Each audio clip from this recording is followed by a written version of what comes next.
comme vous le savez, je travaille beaucoup sur les rapports entre judaïsme et christianisme actuellement. Et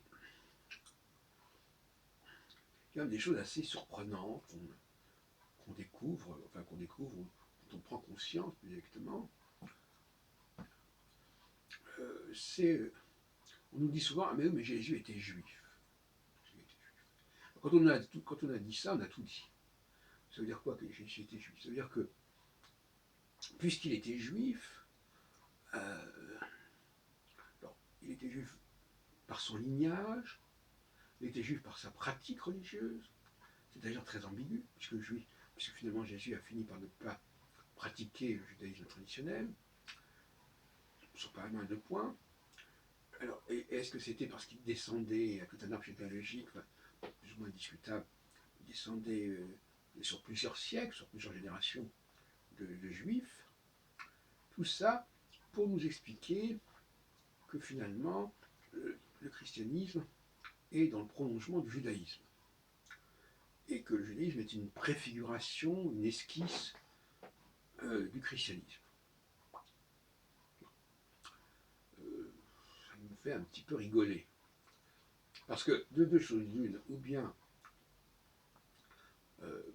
Jésus était juif par le sang, si on peut dire, ce qui est discutable d'ailleurs, parce qu'à mon avis, il était plutôt un Galiléen de Nazareth, et donc une sorte de personnage à des groupes de seconde zone par rapport à la Judée, au sud de Jérusalem. D'ailleurs, ça a été dit que la provenance de Jésus ne plaidait pas en sa faveur. On savait que les gens qui venaient de Galilée et de Nazareth n'étaient pas forcément les plus cachers, si on peut dire. Et donc, il y avait aussi sur les Samaritains, il y avait aussi le schisme avec le royaume du Nord, enfin, toutes sortes de choses qui faisaient que c'était pas une référence absolue. Mais dans Matthieu, au début de l'évangile selon Matthieu, on nous dit, voilà, Joseph, le père adoptif de Jésus, enfin c'est pas très clair, ou on dit Joseph, dont l'épouse était Marie, enfin bref, descendait de tel et tel roi, etc. C'était assez problématique, entre parenthèses. Et puis, donc ça c'est la carte, etc., de la dynastie. Mais Jésus n'a pas prolongé cette dynastie avec connaissance. Il n'a pas eu. Il est plutôt entré dans une logique de choix, logique collective, qui ne passe pas par le sang. Bon, qui est plutôt une logique que j'appelle horizontale et non pas verticale. Alors, est-ce que Jésus, donc, la légitimité de Jésus a incarné un nouveau judaïsme vient de son sang, alors que les chrétiens eux-mêmes n'ont pas respecté ce principe, ça ne les intéresse pas spécialement? Ou alors est-ce que Jésus, parce qu'il était juif,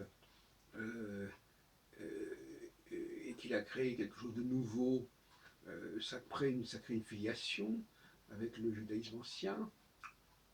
C'est certain que Jésus semble bien connaître la Torah, la loi, le décalogue,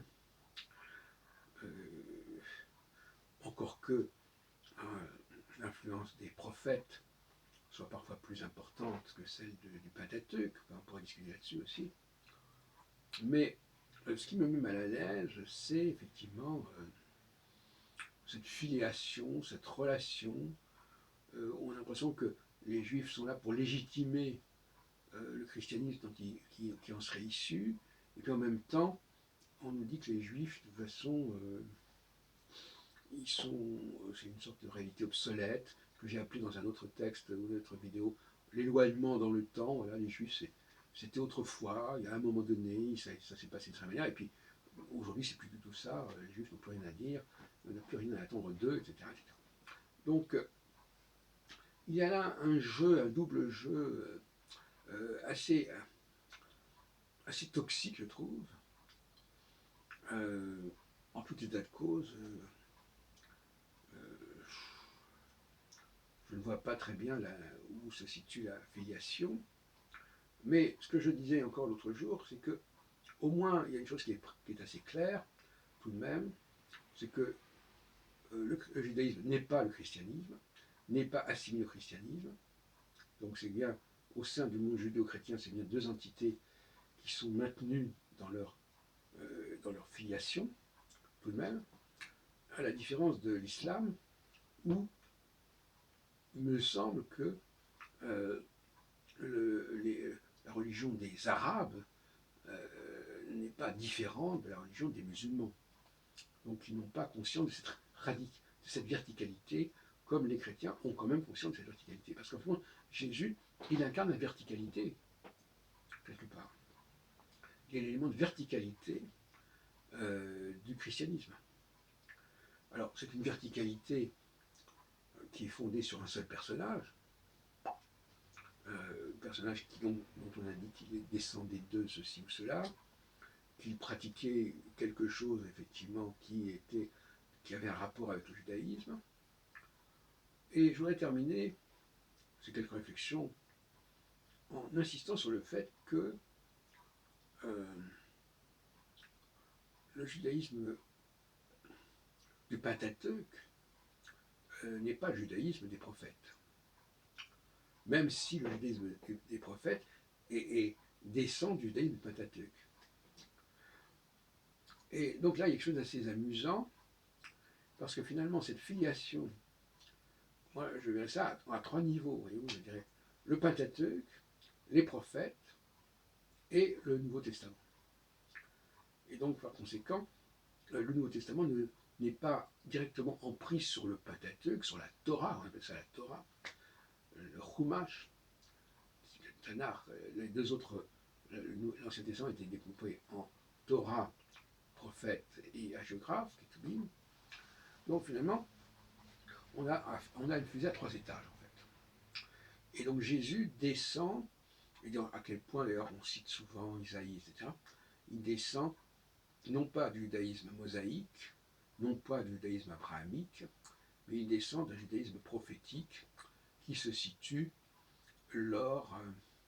essentiellement au retour de la captivité de Babylone, ou enfin dans ces moments-là, voilà.